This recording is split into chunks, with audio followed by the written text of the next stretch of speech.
don't be scared. There's a tsunami coming and it's coming fast. Okay? Now the tsunami is unstoppable, we cannot prevent it. And the volume of the tsunami is huge and it's coming all over the world. And that tsunami is called data.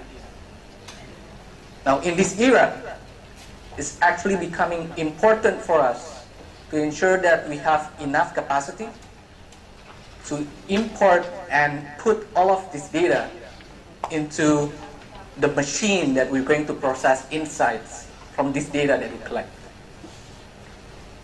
The speed of the incoming data is going to be much faster than the speed to process the data. Storage is becoming more important. The machine learning algorithms that we're creating is going to be important. And we also need to make sure that we have capabilities in place to process this data. In the next 5 years, 1/3 of the electricity in the world is going to be used to process data. Now this is a good thing, because if you look at how incoming data is becoming more important, we also understand that there's a lot of new topics coming in, new capabilities that we need to provide. And one of them is artificial intelligence. Because with artificial intelligence, you cannot create this sector, this artificial intelligence capability without data. Once we have the data, we have a set of data training that we can use to develop the artificial intelligence that we need to automate a lot of interesting things.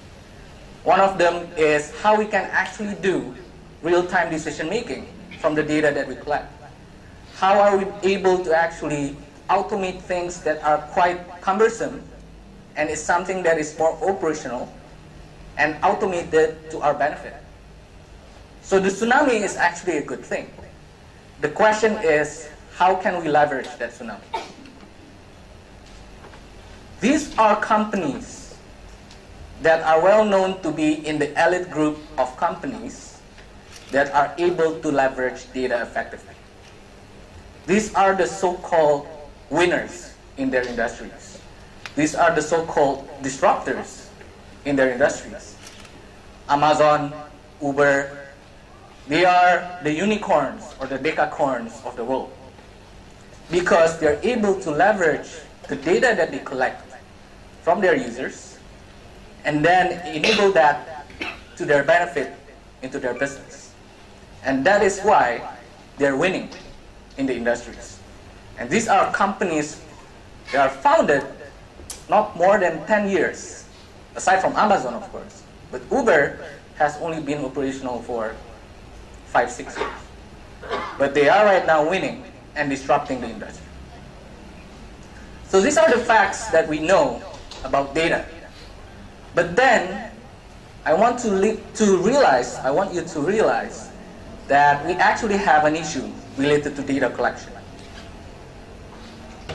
So right now on a daily basis, we are generating 2.5 quintillion bytes of data. Now the problem is, the data that we collect so far are actually coming from online, but it's not from the offline activities. And this is a concerning thing, and you need to realize it. This needs attention. Why?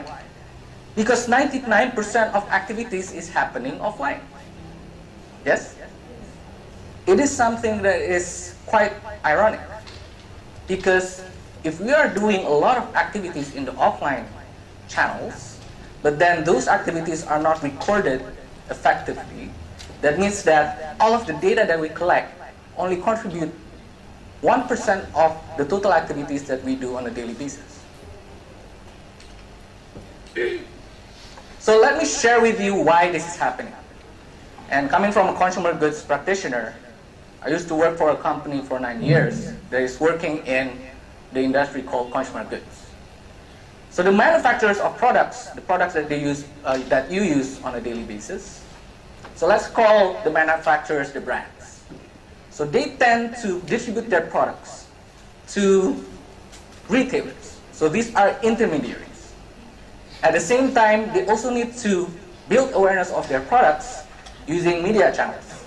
So the media channels could be television, radio, it could also be digital ads through Facebook and Google search.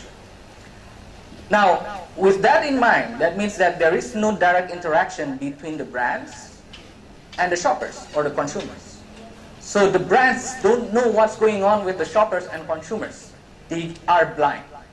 And to make things worse, they tend to rely heavily on data coming from incumbent market research agencies, where if you look at the way they collect data, it's very outdated. They would go to the houses and do face-to-face interviews. They would go on-site and check what are the things on physical environment. And that makes the data too late to be dispersed, too late to be shared. Hence, the data is too late to know. And imagine all of these manual interventions that the market research agencies do will create inaccuracy of the offline data being collected. Now, what's important to note is there's a lot of information out there concerning offline data. And one of the ingredients that we can actually tap into would be the so-called proof of transactions, receipts, struk belanja, right? And this is important. Why? Because we, as shoppers and consumers, tend just to throw the receipts to trash cans. Yes? But then, for the brands, they see receipts as a gold mine. It is important to actually see what is printed on the receipt, because if you profile it correctly, if you develop a machine learning algorithm to understand what is being bought from the receipts, and over time, you would know what are the behavior and profile of the users who are purchasing the products. You would even understand in the household. So for example, if you're a housewife and you buy also for your husband, for your kids, and on the receipt you would buy maybe baby diapers, men's grooming products, and so on, then you can actually profile the household from the receipt items as well. Right? So this gold mine is right now in trash cans. And that's the fact. Now what's important is to note that receipt is just one way for you to track offline data.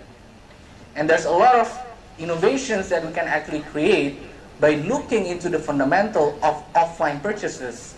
And even, I'm pretty sure there are other means for you to actually extract information related to offline data or offline activities. Now, there are companies out there that are already starting this. And one of the company is called Snapcard, which I founded 3 years ago. So what we do is to actually create an app for people to download for free, whether it's in App Store or iOS app or Play Store as well. But then what we're asking the users and shoppers to do is to take pictures of the receipts before they throw it away. And in return, you would get money. But of course, on the background, what we're doing is we extract data from the receipts.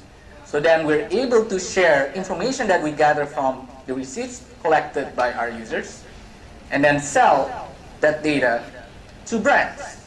And when I say brands, there are actually hundreds of brands who would want that data that we collect from receipts. So that's basically the concept of our first app, which is called Snapcard. Now there's a second app. Why is it interesting? Because if you are in Indonesia, then you notice that more than 65% of the trade consists of stores who do not even have cash registers. This is the so-called warungs, right? If you go to the Philippines, it's called sari-sari stores. Now what's interesting is you wouldn't be able to get any offline data from receipts because they don't even produce receipts. So then the question is, how can we also track transactions happening in these stores who do not have cash registers? So enter our second app, which is called Cashier. So what Cashier does is to provide a free point of sale system to store owners who own smartphones. So basically it helps store owners to track transactions in their stores, providing reports for store owners to better manage their stores, and then also provide incentives to store owners that can provide information back to the brands. So imagine that you're getting a point of sale system for free, and you also get paid for it. But in return, what we get is information related to transactions, offline transactions, happening in these stores that do not have cash registers. And with this, we basically covered 100% of what's going on in the market looking into offline transactions. And you might not know this, Snapcard as a company is right now operating in 4 countries: Indonesia, Philippines, Singapore, and Brazil. And it is one of the pioneers in getting offline data from the offline activities that right now is not being tracked. So I challenge you to start thinking on ways to get data from offline activities. Because it's up to you whether you want to be part of that few people that is right now cracking a very hard problem to crack. And it's not easy. But the harder it gets, the harder for your competition to copy what you're doing. Right? And it is up to you on whether you can actually convert something that you throw into trash into cash. My name is Reynazran Royono, founder and CEO of Snapcard.